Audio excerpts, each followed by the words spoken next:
નમસ્કાર વિદ્યાર્થી મિત્રો, હું દિવેશ વઘાસિયા મેથ્સ ઇક્વલ મેજિકમાં તમારું સ્વાગત કરું છું. જોઈએ આજે ધોરણ 6 વિષય ગણિત ચેપ્ટર નંબર 11 બીજ ગણિત સ્વાધ્યાય 11.1 માં દાખલા નંબર 6. એક પક્ષી 1 મિનિટમાં 1 કિલોમીટર ઉડે છે. જો તે અમુક મિનિટ ઉડે તો કેટલું અંતર આવરી શકે તે તમે કહી શકશો. ઉડવાના સમય માટે t નો ઉપયોગ કરો. ફરી વખત અહીંયા આ નિયમ લખવા માટે આપણી પાસે બે વસ્તુ હોવી જોઈએ. કેટલી મિનિટ ઉડે છે તે અને એટલી 1 મિનિટમાં કેટલું અંતર કાપે છે તે. બરાબર, આપણે કીધું છે ઉડવા માટે સમય t લ્યો. તો શરૂઆત કરીએ. ચાલો, ઉડવા માટેનો સમય તો કેટલી મિનિટ ઉડે છે તો કે t મિનિટ.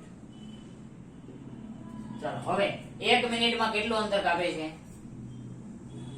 1 મિનિટમાં 1 કિલોમીટર ઉડે છે.